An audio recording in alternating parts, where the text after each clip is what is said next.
അല്ല, ഞങ്ങൾ ഈ പ്രതിഷേധ മാർച്ച് കിഴക്കേക്കോട്ടയിൽ നിന്ന് ആരംഭിക്കുമ്പോൾ ഞങ്ങളോടൊരു മാധ്യമപ്രവർത്തനം എന്ന് പറഞ്ഞത് ശമ്പളം കയറിയിട്ടുണ്ടെന്നാണ്.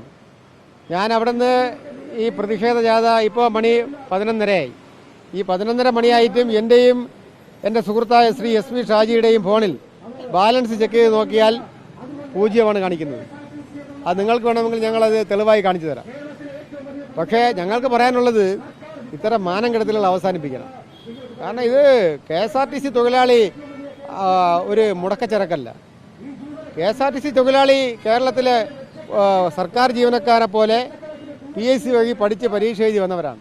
അങ്ങനെ ഒരു സർക്കാരിൻ്റെ സ്വതന്ത്ര ഏജൻസി കൂടെ ജോലിക്ക് വന്ന ഞങ്ങളെ ഇങ്ങനെ രണ്ടാം കിട പൗരന്മാരായി കാണേണ്ട ഒരു കാര്യവുമില്ല.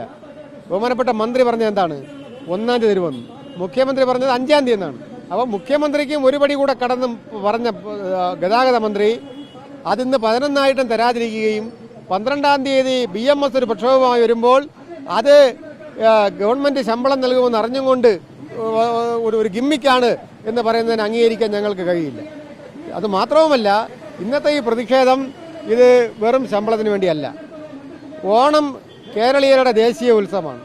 ആ ഓണം ആഘോഷിക്കേണ്ട ഒരു കടമ, ആ ഓണത്തിന് കുട്ടികൾക്ക് നല്ല വസ്ത്രങ്ങൾ വാങ്ങിക്കൊടുത്ത് കുട്ടികളോടൊപ്പം ഇരുന്ന് ഓണസദ്യ ഉണ്ണേണ്ട ആ ഒരു സാഹചര്യം KSRTC-കാരൻ അന്യം നിന്നതല്ല. അത് KSRTC-കാരന് അവകാശപ്പെട്ടതാണ്. അങ്ങനെ ഞങ്ങളെ അവകാശങ്ങളെ ഹനിക്കുന്ന രീതിയിൽ ഗവൺമെൻറ് ഇടപെട്ടതുകൊണ്ടാണ്, തീരുമാനം എടുത്തതുകൊണ്ടാണ് ധനമന്ത്രി പണം അനുവദിക്കുന്നില്ല ഓണ ആനുകൂല്യങ്ങൾക്ക് വേണ്ടിയെന്നാണ് ഗതാഗത മന്ത്രി പറയുന്നത്.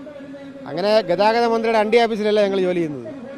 ഗതാഗത മന്ത്രി ഒരു കാര്യം മനസ്സിലാക്കാനുള്ളത്, ബഹുമാനപ്പെട്ട ഗതാഗത മന്ത്രി ഞങ്ങൾ മറ്റ് സർക്കാർ ജീവനക്കാർക്ക് തുല്യം തന്നെയാണ്.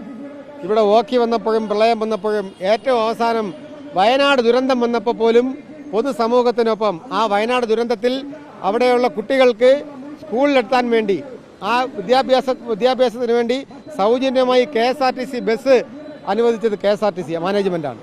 അത് അത്തരത്തിലുള്ള പ്രവർത്തനങ്ങൾ നടത്തുന്ന ഞങ്ങളെ സംബന്ധിച്ചിടത്തോളം ഞങ്ങളോട് യാതൊരു ചിറ്റമോ നയവും കാണിക്കേണ്ട കാര്യമില്ല. ഞങ്ങൾ പൊതുമേഖലയിൽ പ്രവർത്തിക്കുന്ന ഞങ്ങളെ പൊതുമേഖലയിൽ നിലനിർത്തി ഞങ്ങളെ സർക്കാർ ഡിപ്പാർട്ട്മെൻറ്റായി പ്രഖ്യാപിക്കണമെന്നാണ് ഞങ്ങളുടെ ആവശ്യം. ഞങ്ങളുടെ ഓണ ആനുകൂല്യങ്ങൾക്ക് ഞങ്ങൾക്ക് അടിസ്ഥാനമുണ്ട്. കാരണം ശമ്പളം ഞങ്ങൾക്ക് അവകാശമാണ്. അതുപോലെ തന്നെ ബോണസ് നീക്കി വയ്ക്കപ്പെട്ട വേതനമാണ്. അത് ഞങ്ങൾക്ക് ലഭിക്കണം. അത് ലഭിക്കാത്ത പക്ഷം ഞങ്ങൾ ശക്തമായ പ്രക്ഷോഭം മുന്നോട്ട് തന്നെയാണ്.